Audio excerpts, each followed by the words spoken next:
श्रीहरिकोटा की धरती से एक बार फिर एक ऐसा क्षण सामने आया जिसने भारत की अंतरिक्ष ताकत को वैश्विक मंच पर और मजबूती से दर्ज करा दिया। गर्जना करता हुआ रॉकेट, आसमान चीरती हुई उड़ान और कुछ ही मिनटों में इतिहास रच देने वाला ये मिशन, ये केवल एक तकनीकी उपलब्धि नहीं थी, बल्कि भारत की भारी भरकम अंतरिक्ष क्षमता का सार्वजनिक और वैश्विक स्तर पर प्रभावी ऐलान था। दरअसल आंध्र प्रदेश के श्रीहरिकोटा स्थित सतीश धवन अंतरिक्ष केंद्र से बुधवार सुबह इंडियन स्पेस रिसर्च ऑर्गेनाइजेशन यानी कि इसरो ने LVM-3 M6 रॉकेट के जरिए अमेरिकी कम्युनिकेशन सैटेलाइट ब्लूबर्ड ब्लॉक 2 को सफलतापूर्वक अंतरिक्ष में स्थापित कर दिया। ये सैटेलाइट अपने आप में कई रिकॉर्ड समेटे हुए हैं। 6100 किलोमीटर वजनी ब्लूबर्ड ब्लॉक 2 भारत में लॉन्च किया गया अब तक का सबसे भारी सैटेलाइट है। इसरो चेयरमैन वी नारायणन ने इसे देश के लिए बड़ी उपलब्धि बताया और कहा कि ये मिशन भारत की तकनीकी ताकत को वैश्विक विश्वसनीयता का प्रमाण है।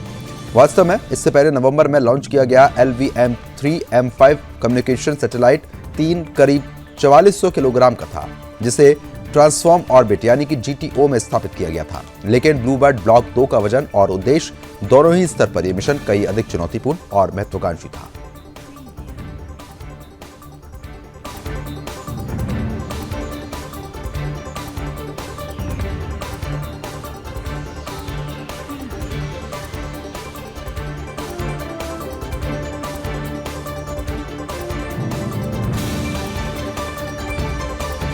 लॉन्च बाजार जो है वो यहाँ पर देखने को मिला। इसके बाद एक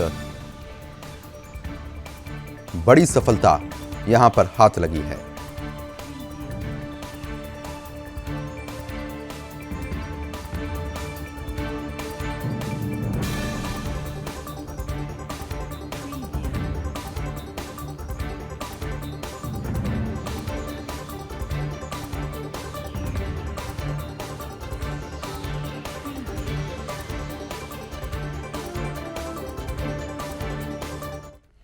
अब आगे बढ़ते हैं। बांग्लादेश वह देश जिसे कभी सांस्कृतिक मजबूती और बहुलता का उदाहरण माना जाता था, आज वही हिंदू समुदाय सांस लेने से पहले डर रहा है।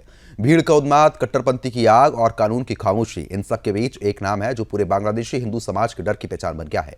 दीपू दास। ये कहानी केवल एक हत्या की नहीं है, ये उस खौफ की कहानी है जिसमें बांग्लादेश के हिंदू पिछले 7 से 8 महीनों से जी रहे हैं।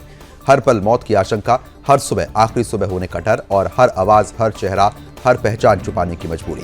दरअसल मीडिया से बातचीत में बांग्लादेश के एक हिंदू युवक ने इस डर को शब्द दिए, लेकिन शर्त के साथ कि उसका नाम, उसका चेहरा और उसकी आवाज सामने नहीं लाई जाएगी, क्योंकि उसे डर है कि अगर उसकी पहचान हो गई तो अगली सुबह शायद उसकी जिंदगी की आखिरी सुबह होगी। उस युवक ने साफ कहा, हम जिंदा तो हैं लेकिन चलती फिरती लाशों की तरह जी रहे हैं। अल्पसंख्यक होना आज बांग्लादेश में एक अपराध बन चुका है और ये डर केवल मन का वहम नहीं है, इसके पीछे खून से सने तथ्य हैं। वास्तव में शेख हसीना के तख्तापलट के बाद बांग्लादेश में स्थिति काफी तेजी के साथ बदली है। कट्टरपंथी छात्र नेता शरीफ उस्मानी हादी की मौत के बाद हिंसा भड़क उठी और इस हिंसा की आग केवल शहरों तक सीमित नहीं रही, दूर दराज के इलाकों तक जा पहुंची, जहां चरमपंथी समूह ने सुनियोजित तरीके से हिंदू घरों को निशाना बनाया। इसी हिंसा के माहौल में सामने आई 18 दिसंबर की वह घटना जिसने पूरे बांग्लादेश समाज को हिलाकर रख दिया। बता दें कि शहर में कपड़ों के कारखाने में काम करने वाले 25 वर्षीय दीपू दास को भीड़ ने बुरी तरीके से पीटा और मार डाला। हत्या के बाद शव को आग के हवाले कर दिया। हालांकि सबसे अहम सवाल यहाँ पर यह खड़ा होता है कि क्या दीपू दास ने वास्तव में कोई गलती की थी? बांग्लादेश की रैपिड एक्शन बटालियन के कमांडर मोहम्मद शमसुजान का बयान इस सवाल को और ज्यादा गंभीर बना देता है।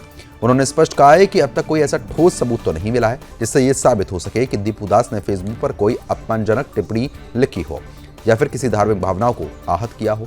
यानी कि एक युवक को बिना प्रमाण, बिना जांच और बिना कानून के भीड़ ने मौत के घाट उतार दिया। दीपू दास का परिवार इसे एक साजिश मानता है। परिवार का यह कहना है कि उनके भाई को जानबूझकर निशाना बनाया गया और इस हत्या के पीछे सुनियोजित नफरत थी।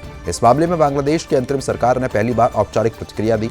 मंगलवार को अंतरिम सरकार के वरिष्ठ सलाहकार ने कहा कि जिस हिंदू मजदूर की हत्या हुई है उसके परिवार की जिम्मेदारी सरकार उठाएगी। शिक्षा सहित कई ऐसी चीजें हैं जो उनको मुहैया कराई जाएंगी।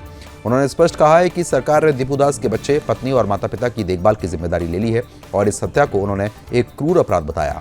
लेकिन सवाल यहीं पर खत्म नहीं होता।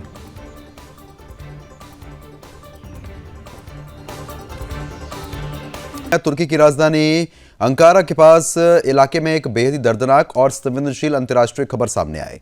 बता दें कि लीबियाई सेना के chief of general staff lieutenant general Mohammed al Haddad की मंगलवार रात हुए विमान हादसे में जान चली गई। यह हादसा उस वक्त हुआ जब लीबियाई मिलिट्री डेलीगेशन तुर्की के साथ रक्षा सहयोग बढ़ाने को लेकर उच्च स्तरीय वार्ता के बाद वापस लीबिया लौट रहा था। तुर्की के गृहमंत्री अली के मुताबिक फल्कान 50 विमान ने एयरपोर्ट से स्थानीय समयानुसार रात करीब 8 बजे उड़ान भरी थी। टेक ऑफ के लगभग 30 मिनट बाद विमान में तकनीकी खराबी आ गई। विमान ने आपात लैंडिंग का संकेत भेजा, लेकिन इसके बाद संपर्क पूरी तरीके से टूट गया। कुछ ही देर बाद विमान का मलबा अंकारा के करीब 70 किलोमीटर दक्षिण हाइमाना जिले के एक गांव के पास मिला। स्थानीय टीवी चैनलों पर जारी सीसीटीवी फुटेज में रात के आसमान में तेज रोशनी और विस्फोट जैसे दृश्य दिखाई दे रहे हैं। स्थानीय निवासी ने बताया है कि उन्होंने जोरदार धमाके की आवाज सुनी जो किसी भीषण विस्फोट जैसी थी। इस हादसे में कुल 8 लोगों की मौके पर ही जान चली गई है। मरने वालों में लेफ्टिनेंट जनरल मोहम्मद अल, थल सेना प्रमुख general al Fitouri, brigadier general Mahmoud al Qatawi, chief of staff के सलाहकार मोहम्मद अल असावी, सैन्य फोटोग्राफर मोहम्मद उमार अहमद और 3 क्रू मेंबर भी शामिल बताए गए। लीबिया के प्रधानमंत्री ने सोशल मीडिया पर बयान जारी कर मौतों की पुष्टि की और इसे देश के लिए अपूर्ण क्षति बताया। तुर्की के न्याय मंत्रालय ने इस हादसे की जांच के लिए 4 अधिकारियों की नियुक्ति कर दी है। लीबिया सरकार ने भी जांच में सहयोग के लिए अपनी टीमों को फिलहाल भेजने का फैसला किया है। गौरतलब है कि मोहम्मद अल अगस्त 2020 से लीबियाई सेना के चीफ ऑफ स्टाफ थे। उनकी नियुक्ति तत्कालीन प्रधानमंत्री के द्वारा यहां पर की गई थी। यह हादसा ऐसे समय पर हुआ है जब लीबिया वर्षों से राजनीतिक अस्थिरता से जूझ रहा है। देश एक और त्रिपोली स्थित यूएन समर्थित सरकार और दूसरी ओर पूर्वी लीबिया में खलीफा हफ्तार के प्रशासन के बीच बटा हुआ है। 2011 में आपको बता दें कि गद्दाफी की मौत के बाद से लीबियाई संघर्ष लगातार सत्ता संघर्ष और विदेशी दखल का सामना कर रहा है। इस हादसे ने लीबियाई सैन्य नेतृत्व और क्षेत्रीय सुरक्षा समीकरण पर एक नए सवाल खड़े कर दिए हैं।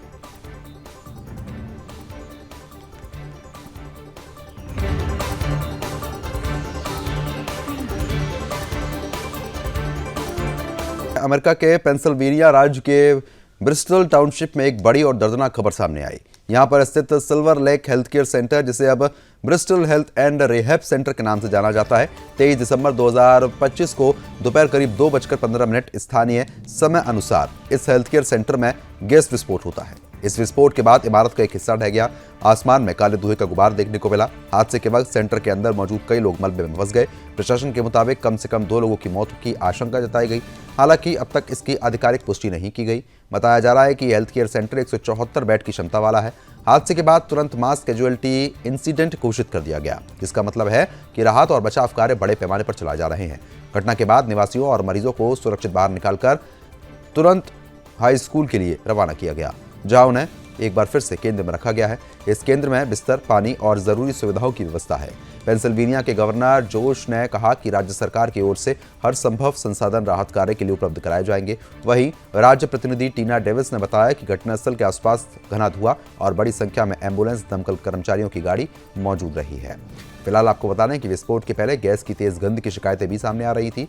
इसी शिकायत के बाद कंपनी की टीम मौके पर जांच करने के लिए पहुंची थी। इस हादसे में कई लोग घायल हुए हैं। कुछ लोगों के लापता होने की जानकारी अब भी है, लेकिन तस्वीरें जो आप साफ तौर पर देख पा रहे हैं, इससे साफ तौर पर यह पता लग रहा है कि स्थिति बेहद ज्यादा गंभीर है।